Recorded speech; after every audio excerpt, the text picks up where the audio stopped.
علیکم ورحمۃ اللہ وبرکاتہ۔ بسم اللہ الرحمن الرحیم، الحمد للہ رب العالمین وبہ نستعین والصلاۃ والسلام علی رسولہ الامین نبینا محمد وعلی آلہ واصحابہ اجمعین، اما بعد۔ آج کی اس مجلس میں ہم تذکرہ کر رہے ہیں حضرت عاصم بن ثابت رضی اللہ تعالیٰ عنہ۔ حضرت عاصم بن ثابت رضی اللہ تعالیٰ عنہ کون ہیں اور کس طریقے سے یہ اسلام لائے اور اسلام لانے کے بعد انہوں نے کیا کارنامہ انجام دیا، چند ایک باتیں بہت اختصار کے ساتھ آپ کی خدمت میں پیش ہیں۔ ان کا نام کیا ہے؟ عاصم بن ثابت بن قیس بن عصمہ بن نعمان اوسی۔ مدینہ کے اندر دو مشہور قبیلے تھے۔ کون کون سے قبیلے؟ اوس اور خزرج، یہ دو مشہور قبیلے تھے۔ اسی میں سے ایک قبیلے اوس کے تھے حضرت عاصم بن ثابت رضی اللہ تعالی۔ اور مدینہ ہجرت کرنے سے پہلے نبی صلی اللہ علیہ وسلم نے جو مدینہ والوں سے ملاقات کی مکہ کے اندر ایک گھاٹی میں، جسے بیعت عقبہ کہا جاتا ہے، اور جو دو مرتبہ ہوئی، تو دوسری مرتبہ جو بڑی بیعت ہوئی تھی جس میں 75 لوگ شریک ہوئے تھے، اسی میں حضرت عاصم بن ثابت رضی اللہ تعالیٰ عنہ بھی تھے، اور اسی موقع سے حضرت عاصم رضی اللہ تعالیٰ عنہ مسلمان ہوئے۔ آپ صلی اللہ علیہ وسلم ہجرت کر کے مدینہ آئے تو مدینہ میں انصار اور مہاجرین کے درمیان بھائی چارے کا جو رشتہ قائم کیا، تو حضرت عاصم بن ثابت رضی اللہ عنہ کا بھائی قرار دیا حضرت عبداللہ بن جحش رضی اللہ تعالیٰ عنہ۔ تو یہ دو صحابہ، یعنی عبداللہ بن جحش مہاجر صحابی تھے اور عاصم بن ثابت انصاری صحابی تھے۔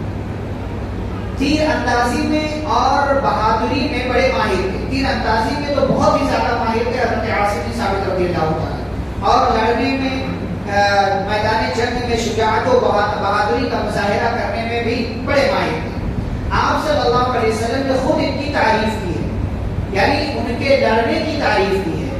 ہوا یہ کہ جب بیعت عقبہ میں شریک ہوئے اور آپ صلی اللہ علیہ وسلم نے بتا دیا کہ کس کس بات پر تمہیں مجھ سے بیعت کرنا ہے، کہ ہر صورت حال میں تم میری حفاظت کرو گے، میری مدد کرو گے، میرا ساتھ دو گے۔ ایسا نہیں ہے کہ میں مکہ چھوڑ کر کے تمہارے پاس مدینہ آؤں تو تم لوگ مجھے بے یار و مددگار چھوڑ دو گے۔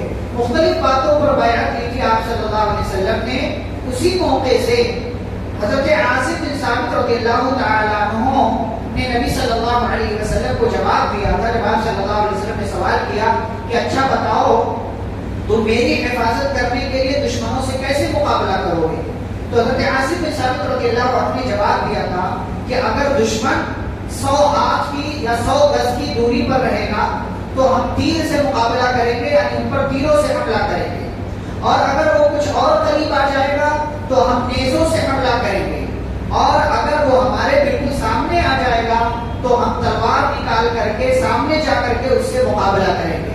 تو پیارے رسول صلی اللہ علیہ وسلم نے ان کے اس بر وقت جواب پر ان کی تعریف کی اور فرمایا من قاتل فلیقاتل کما یقاتل عاصم، کہ جو جنگ کرنا چاہتا ہے تو اسے ایسے ہی جنگ کرنا چاہیے، ایسے ہی لڑنا چاہیے جیسے عاصم بن ثابت لڑتے ہیں، اور عاصم بن ثابت نے جو طریقہ بتایا۔ آپ صلی اللہ علیہ وسلم کے ساتھ جنگ بدر میں اور جنگ احد میں شریک رہے، اور جنگ احد میں نہایت ہی بہادری کا مظاہرہ کیا، بلکہ کافروں کے حملے کے بعد جب مسلمان بکھر گئے، وہ حملہ جو خالد بن ولید رضی اللہ عنہ نے کیا تھا کافروں کی طرف سے، اس حملے کے بعد جب مسلمان بکھرے اور آپ صلی اللہ علیہ وسلم کی شہادت کی افواہ بھی ہوئی، تو چند ایک صحابہ کو چھوڑ کر تمام صحابہ بکھر گئے، تمام صحابہ منتشر ہو گئے۔ انہی صحابہ میں جو لوگ نبی صلی اللہ علیہ وسلم کے آس پاس موجود تھے اور آپ کی حفاظت کر رہے تھے، حضرت عاصم بن ثابت رضی اللہ تعالیٰ عنہ بھی تھے۔ اور جنگ احد میں بعض روایتوں کے مطابق 2 لوگوں کو اور بعض روایتوں کے مطابق 4 لوگوں کو جو ایک ہی گھر کے تھے، حضرت عاصم بن ثابت رضی اللہ تعالیٰ عنہ نے قتل کیا۔ اور یہ بہادری کا مظاہرہ یا یہ مکمل واقعہ اس طریقے سے ہوا کہ جب جنگ ہوتا یہ تھا، دستور یہ تھا جنگوں کا اس زمانے میں کہ بیک وقت ایک فوج دوسرے فوج پر حملہ نہیں کرتی تھی، یعنی سارے لوگ آ کر کے حملہ بلکہ پہلے تنہا تنہا مقابلہ ہوتا تھا، اکیلے اکیلے مقابلہ ہوتا تھا، یا ایک دو لوگ آتے تھے اور پھر مخالف فوج سے ایک دو لوگ آتے تھے. تو ایسے ہی مشرکین کی طرف سے جس نے جھنڈے کو اٹھا رکھا تھا بنو عبد الدار قبیلے کا تھا، اس کا نام طلحہ بن ابو طلحہ تھا. طلحہ بن ابو طلحہ جھنڈا اٹھا کر کے آگے بڑھا اور مقابلے کے لیے پکارا. تو بعض روایتوں کے مطابق حضرت زبیر بن عوام رضی اللہ عنہ اور بعض روایتوں کے مطابق عاصم بن ثابت رضی اللہ تعالیٰ عنہ آگے بڑھے، اس سے مقابلہ کیا، اسے ختم کر دیا. جب وہ طلحہ بن ابو طلحہ ختم ہوا تو اس کا بھائی ایک عثمان بن ابو طلحہ وہ آگے بڑھا، اس نے جھنڈا اٹھا لیا، اس کو عاصم بن ثابت نے قتل کیا. پھر ایک تیسرا بھائی آیا اسی کا، اس نے جھنڈا اٹھایا، اس کو قتل کیا گیا. بعض روایتوں کے مطابق حمزہ رضی اللہ عنہ نے اس کو قتل کیا. پھر جو پہلے قتل ہوا تھا طلحہ، اس کا بیٹا آیا، پھر دوسرا بیٹا آیا، پھر تیسرا بیٹا آیا. اس طریقے سے ایک ہی جنگ میں جنگ شروع ہوئی، اس سے پہلے ہی ایک ہی گھر کے 6 افراد کو یکے بعد دیگرے قتل کیا گیا. ان 6 میں سے بعض روایتوں کے مطابق 2 اور بعض روایتوں کے مطابق 4 لوگوں کو حضرت عاصم بن ثابت رضی اللہ عنہ نے قتل کیا تھا. یہ جب جنگ ختم ہو گئی اور جنگ ختم ہونے کے بعد چونکہ مشرکین بظاہر جیت گئے تھے تو مشرکین جو ہے وہ خوشی منانے لگے اور یہاں وہاں دیکھنے لگے. تو ایک عورت تھی طلحہ بن ابو طلحہ کی بیوی، مشرکین کی طرف سے جو تھی، وہ اپنے شوہر کو اپنے بچوں کو تلاش کرتی ہوئی میدان میں پہنچی تو اسے ایک جگہ اپنے شوہر کی لاش دکھائی دی تو ساری خوشی اس کی ختم ہو گئی. پھر آگے بڑھی تو ایک بیٹے کی لاش دکھی، پھر آگے بڑھی تو ایک اور بیٹے کی لاش دکھی، پھر آگے بڑھی تو ایک اور بیٹا جو مرا تو نہیں تھا لیکن اس کا آخری وقت چل رہا تھا، سانس چل رہی تھی. اس سے پوچھا اس کی ماں نے کہ بتاؤ میرے بچے تم کو کس نے قتل کیا؟ تو اس نے یہ جواب دیا کہ مجھے اور میرے بھائیوں کو میرے باپ کو قتل کرنے والا عاصم بن ثابت ہے. بہرحال چاہے 2 کو قتل کیا ہو یا 4 کو، لیکن ایک ہی گھر کے افراد کو حضرت عاصم بن ثابت رضی اللہ عنہ نے قتل کیا. اب جب ماں نے یہ سنا تو رونے لگی، چیخ اور دہاڑ مار مار کر رونے لگی. اور اس کے بعد جب اپنے قبیلے میں واپس ہوئی تو مالدار تھی، ایک پورے قبیلے کے سردار کی بیوی تھی، مالدار تھی. اس نے اعلان کیا کہ جو بھی عاصم بن ثابت کا سر لا کر کے میرے سامنے پیش کرے گا میں اس کو 2 مالی رقم دوں گی، اور سر اس لیے تاکہ اس کی کھوپڑی میں شراب رکھ کر میں پی سکوں. یہ اس نے اعلان کیا. اعلان سنتے ہی سارے لوگ خوش ہو گئے اور حضرت عاصم بن ثابت رضی اللہ تعالیٰ عنہ کو قتل کرنے کا پلان بنانے لگے. یہ پلان اس طریقے سے کامیاب ہوا کہ سن 4 ہجری میں جنگ احد شوال سن 3 ہجری میں ہوئی. شوال کا مہینہ گیا، ذوالقعدہ کا مہینہ آیا، ذوالحجہ کا مہینہ آیا، پھر محرم کا مہینہ آیا 4 ہجری.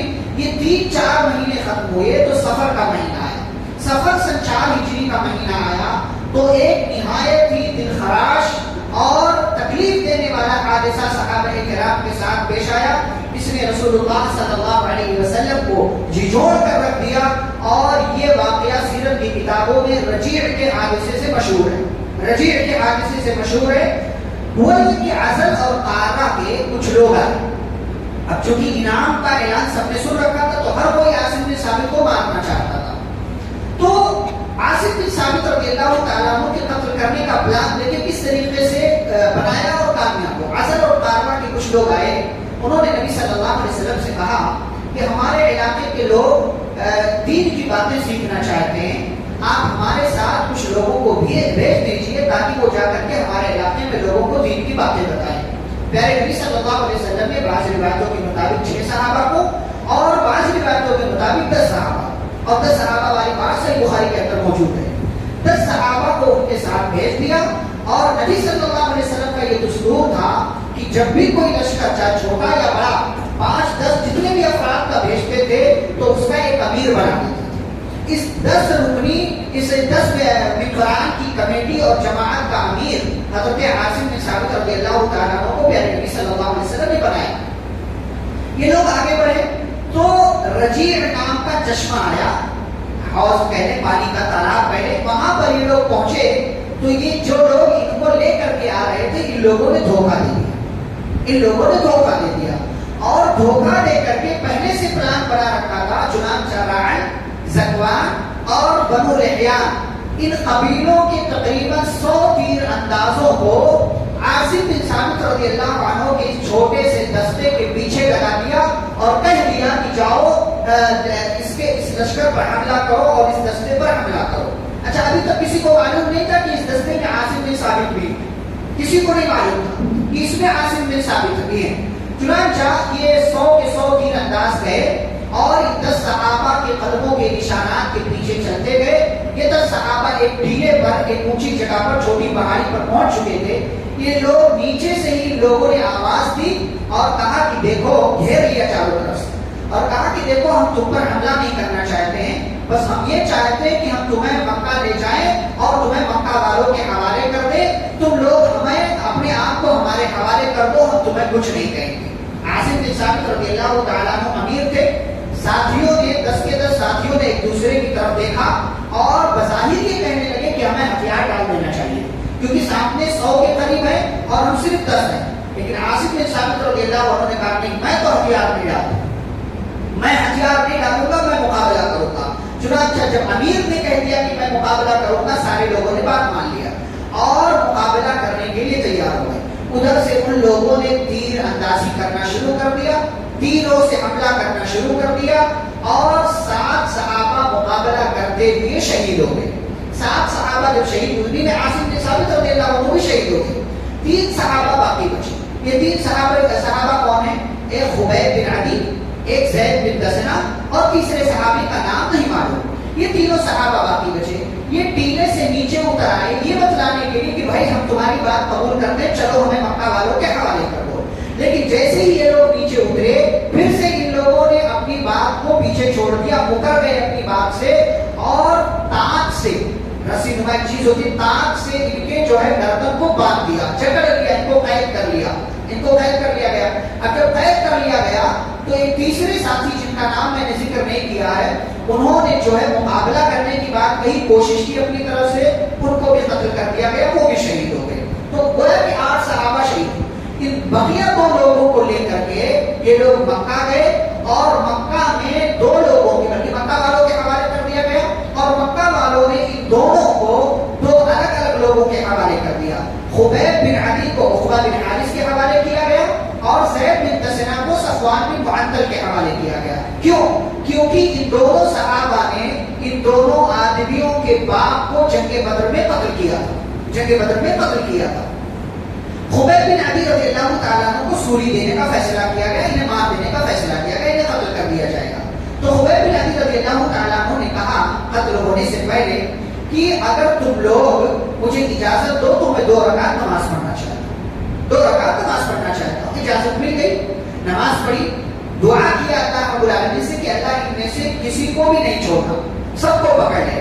خبیب بن عدی رضی اللہ عنہ نے نماز ادا کی اور نماز ادا کرنے کے بعد فارغ ہوئے تو مشرکین سے کہا دیکھو اگر مجھے اس بات کا ڈر نہ ہوتا کہ تم لوگ یہ کہو کہ خبیب قتل ہونے کے ڈر سے اپنی نماز کو لمبی کر رہا تو میں اپنی نماز کو اور لمبی کرتا، لیکن مجھے ڈر تھا کہ تم لوگ سوچو گے کہ قتل ہونے کے ڈر سے یہ نماز اور لمبی پڑھ رہا.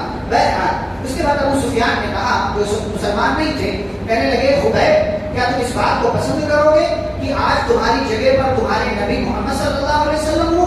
تو خبیب بن عدی رضی اللہ عنہ نے جواب دیا تھا کہ مجھے یہ بھی گوارا نہیں کہ میری جگہ نبی ہو، یہ تو اور زیادہ گوارا نہیں. مجھے یہ بات بھی گوارا نہیں ہے کہ میرے بدلے نبی صلی اللہ علیہ وسلم کے پیر میں کانٹا بھی چھپ جائے. اور اس کے بعد حضرت خبیب بن عدی رضی اللہ تعالیٰ عنہ کو قتل کر دیا گیا اور قتل کرنے والا جیسا کہ میں نے کہا عقبہ بن حارث تھا، کیونکہ اس کے باپ کو خبیب بن عدی نے جنگ بدر میں قتل کیا تھا. خبیب بن عدی وہ پہلے انسان ہیں جنہوں نے قتل ہونے سے پہلے 2 رکعت نماز پڑھنے کا طریقہ جو ہے سب سے پہلے انہوں نے نماز ادا کیا اور بعد میں اس قسم کے کئی واقعات صحابہ کرام سے ملتے ہیں. دوسرے صحابی زید بن دسنہ کو صفوان بن معطل نے اپنے باپ کے بدلے قتل کیا. اچھا یہ واقعہ ادھر ہو گیا. اب ادھر عاصم بن ثابت کی بات کرتے ہیں رضی اللہ تعالیٰ عنہ. ہوا یہ کہ جب یہ لشکر مطلب یہ 10 کے 10 صحابہ قتل کر دیے گئے، شہید ہو گئے، تو بعد میں یہ خبر اڑی اور کسی طریقے سے معلوم ہوئی کہ ان 10 میں سے ایک بندہ تو وہی تھا جو عاصم بن ثابت تھا، جس کے قتل کرنے پر جو ہے انعام کا اعلان تھا کہ اس کا سر لایا جائے. چنانچہ لوگ تلاش میں نکل پڑے کہ عاصم بن ثابت کا سر کاٹ کر کے ہم اس عورت کے سامنے پیش کر دیں گے اور ہمیں منہمانی رقم مل جائے گی، منہمانہ انعام مل جائے گا۔ لیکن یہ بات عاصم بن ثابت رضی اللہ عنہ نے بھی سن رکھی تھی، یہ اعلان سن رکھا تھا کہ میرے سر کو کاٹنے کا اعلان ہوا ہے اور فلاں عورت میرے سر میں شراب رکھ کر کے پیے گی۔ تو انہوں نے اللہ تعالیٰ سے دعا کیا تھا قتل ہونے سے پہلے، اللہم انی حمیت دینک اول النہار فاحمی لی لحمی آخرہ، کہا اللہ تعالیٰ سے دعا کیا تھا اے اللہ میں نے تیرے دین کی حفاظت کی ہے، لہذا اے اللہ تو میرے گوشت کی حفاظت کرنا، میرے جسم کی حفاظت کرنا۔ اور جب یہ لوگ تلاش کرتے کرتے اس مقام تک پہنچے جہاں صحابہ کو قتل کیا گیا تھا، عاصم بن ثابت رضی اللہ عنہ کی لاش کے پاس جب پہنچے تو لاش کو شہد کی مکھیوں نے اور بھیڑوں نے گھیر رکھا تھا۔ جیسے یہ لوگ قریب پہنچتے تھے وہ ساری بھیڑیں شہد کی مکھیاں ان کے اوپر حملہ کر دیتی تھی، ان کے اوپر۔ تو ان لوگوں نے کہا کہ بھائی ابھی دن ہے اس لیے شہد کی مکھیاں اور یہ بھیڑ یہاں موجود ہیں، ایک کام کرتے رات ہو جائے گی تو شہد کی مکھیاں چلی جائیں گی تو ہم جو ہے ان کی لاش کو لے کر کے چلے جائیں گے۔ پلان بنا لیا گیا، لیکن اللہ جب بندے کی حفاظت کرتا ہے تو ایسے کرتا ہے کہ ساری چالیں ناکام ہو کر رہ جاتی ہیں۔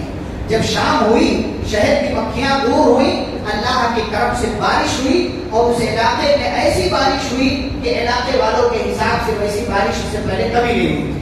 پوری رات بارش ہوتی رہی اور اس بارش کے پانی نے عاصم بن ثابت رضی اللہ تعالیٰ عنہ کی لاش کو وہاں پہنچا دیا جہاں انسان اس کا پتہ نہیں کر سکے۔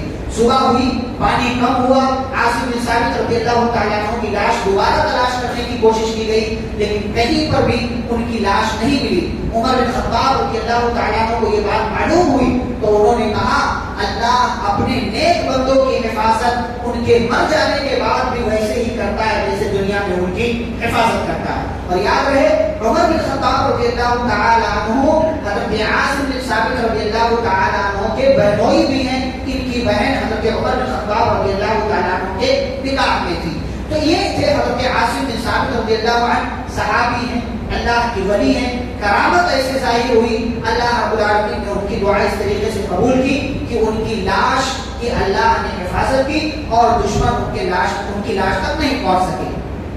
اس طریقے سے عاصم بن ثابت رضی اللہ عنہ شہید ہوئے۔ ایک بیوی ان کی تھی ہند بنت مالک بن عامر، اور بھی بیویاں ہوں گی لیکن ان کا مجھے نہیں معلوم۔ ایک بیٹے تھے ان کا نام محمد تھا۔ حضرت عاصم بن ثابت رضی اللہ عنہ کی زندگی سے کیا سبق ملتا ہے؟ ایک سبق یہ کہ نبی کی طرف سے دفاع اور ڈیفنس کرنے کا جذبہ ہمارے اندر ہونا چاہیے۔ جب زندہ تھے تو صحابہ کرام نے ان کا دفاع کیا، ان کی طرف سے ڈیفنس کیا، چاہے جنگ میں ہو یا جنگ کے باہر ہو، علاقے میں ہو۔ آج نبی صلی اللہ علیہ وسلم زندہ نہیں ہے، پھر بھی ان کا ایک حق ہمارے اوپر یہ ہے کہ ہم ان کی طرف سے دفاع کریں۔ کوئی ان کو برا کہے تو ہم نبی کی سیرت اس کے سامنے بیان کریں، کوئی نبی کے بارے میں غلط الفاظ نکالے تو ہم اس کو بتائیں کہ تم جو بول رہے ہو وہ غلط ہے۔ نبی کی طرف سے ڈیفنس، نبی کی طرف سے دفاع کرنا یہ ہماری ذمہ داری ہے۔ عاصم بن ثابت رضی اللہ تعالیٰ عنہ یہ بتاتے ہیں جیسا کہ انہوں نے جنگ احد میں نبی کی طرف سے دفاع کیا۔ دوسری بات، مختلف علوم، مختلف فنون، یعنی بہت سارا علم آپ سیکھیں، بہت سارے فنون، بہت ساری چیزوں میں آپ مہارت پیدا کریں۔ آج ہمارے یہاں بچے دیکھے پڑھتے ہیں، نوجوان بڑے بڑے ہو گئے ہیں، تیرنا نہیں جانتے، سوئمنگ کرنا ان کو نہیں آتی، بہادری نہیں آتی ان کو۔ ہاں بس باڈی بنانے کی فکر اچھی بات ہے، طاقتور بنے اچھی بات ہے، وہ بھی ایک چیز ہے، لیکن ساتھ ہی ساتھ اور مختلف چیزوں میں مہارت پیدا کرنا ہے۔ ہمارے یہاں تیر اندازی، گھوڑ سواری کا مسئلہ بھی ہے، لیکن سوئمنگ وغیرہ، نشانے بازی، یہ ساری چیزیں ہمیں سیکھنا چاہیے۔ سوئمنگ تو مطلب آنا چاہیے تاکہ کبھی سیلاب کا موقع ہو اور کوئی حادثہ ہو تو ہم کسی کو بچا سکیں اور ہماری وجہ سے کسی کی جان بچ جائے۔ یہ ہنر، یہ طریقہ ہمیں سیکھنا چاہیے۔ عاصم بن ثابت رضی اللہ عنہ صرف صحابی نہیں تھے، صحابی ہونے کے ساتھ ساتھ ایک بڑے بہادر انسان بھی تھے، ماہر تیر انداز بھی تھے اور ایک بہترین قائد بھی تھے، اور ہر صورت حال میں دشمنوں سے مقابلہ کرنے کا جذبہ ان کے پاس تھا۔ تیسری بات یہ کہ آخری سانس تک دین کی حفاظت کرتے رہو، ساتھیوں کی حفاظت کرتے رہو، اپنے لوگوں کی حفاظت میں آخری سانس تک لگے رہو۔ ہماری وجہ سے ہمارے دین پر آنچ نہیں آنی چاہیے اور ہماری وجہ سے ہمارے کسی ساتھی کو تکلیف نہیں ہونا چاہیے، بلکہ ہماری وجہ سے ہمارے ساتھی کو فائدہ ہونا چاہیے۔